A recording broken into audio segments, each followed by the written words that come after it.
오늘은 성 요한 마리아 비안네 사제 기념일이고 2022년 8월 4일입니다. 십자가로 인한 구원의 섭리는 우연히 일어난 일로 말미암는 것이 아니며 어쩌다가 궁지에 몰린 개인들에게만 해당되는 일도 아닙니다. 하느님께서 세상을 창조하신 경륜에 비춰보면 그 첫 고리로 택하신 이스라엘이 그 소명을 외면했을 때 인류 전체의 복음화와 세상의 완성을 이루시려는 하느님께서 선택하실 수밖에 없었던 필연적인 섭리가 바로 예수님께서 짊어지셔야 했던 십자가였던 것입니다. 예수의 강생과 부활은 십자가로 인한 이 구원 섭리를 위한 준비요 결과였습니다. 이스라엘의 지도자와 백성이 자신들에게 주어진 소명을 외면한 채 어깃장 놓고 있던 그 무렵에 예언자 예레미야는 그래도 하느님께서 그들이 회개하여 돌아오기를 기다리고 계심을 알렸고 마지막 희망의 끈을 놓지 않았습니다. 그래서 이렇게 말을 했지요. 나는 그들의 가슴에 내 법을 넣어주고 그들의 마음에 그 법을 새겨주겠다. 그리하여 나는 그들의 하느님이 되고 그들은 나의 백성이 될 것이다. 하지만 그 후 바빌론 유배와 귀환 후 400년이 넘는 긴 세월이 흘러서야 예레미야의 이 예언이 예수님에 의해서 실현되기에 이르렀습니다. 보라, 그날이 온다. 그때 나는 이스라엘 집안과 유다 집안과 새 계약을 맺겠다. 그러나 이 새 계약은 종살이하던 이집트 땅에서 해방될 때 맺었던 옛 계약과는 근본적으로 다른 새롭고 영원한 계약이었습니다. 그 이유를 세 가지로 말씀드리겠습니다.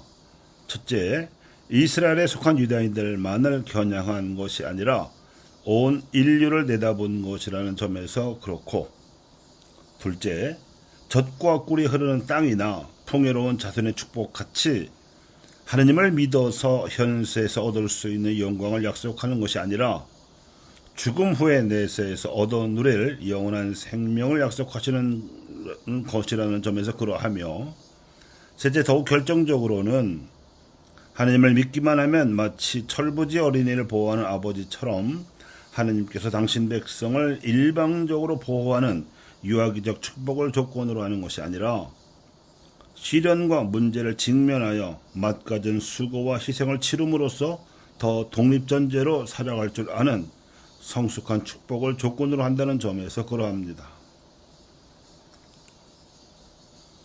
이를 좀 더 자세히 살펴보면 이렇습니다. 이것은 메시아 백성으로서 십자가로 부활하겠다는 계약입니다. 또한 현세에서 위세를 떨치는 메시아 백성이 아니라 내세의 영원한 생명에 대한 뚜렷한 의식을 품고 그 품위를 현세에 침투시키는 고난을 마다하지 않겠다는 계약이기도 합니다. 무엇보다 메시아 백성답게 자신의 힘으로만이 아니라 부활하신 메시아의 현존 안에서 성령의 이끄심으로 이 십자가와 부활 또한 현세의 천상적 변화를 감당하겠다고 다짐하는 계약입니다. 이것이 메시아의 살과 피로 맺은 새롭고 영원한 계약으로서 그리스도인들에게 거룩한 의무로 주어져 있는 성체 성사입니다. 그런데 베드로는 다른 제자들에 앞서 예수님의 참 모습을 알아보았기에 수제자로서 천국의 열쇠를 받을 수 있었지만 십자가의 의미를 미처 알지 못하고 예수님을 꼭 붙들고 그분의 순환을 만류하러 들었습니다. 아마도 수제자가 된 처지에서 스승에 대한 인간적인 충성심의 발로였을 것입니다. 맙소사 주님, 그런 일은 주님께 결코 일어나지 않을 것입니다. 하지만 베드로의 이 충성스러운 반응에 대해 예수님께서는 고마워하시기는커녕 의외로 호된 꾸지람을 치셨습니다. 사탄아, 내게서 물러가라. 너는 나에게 걸림돌이다. 너는 하나님의 일을 생각하지 않고 사람의 일만 생각하는구나. 오늘날 성체성사가 거행되는 미사에 참여하면서도 부활의 영광과 그에 따르는 현세적 은총과 행운만 그리워할 뿐 십자가의 아픔과 고뇌와 시련에 대해서는 한사코 거부하는 그리스도인들을 이 베드로가 대변합니다. 하지만 사람의 일이란 하느님을 모르고 자신의 욕심대로 살고자 하는 끈질긴 속성과 경향을 말합니다. 몸이 편하고자 하고 남을 누르고자 하며 누군가에게 기대려고 하는 속성이요 경향입니다.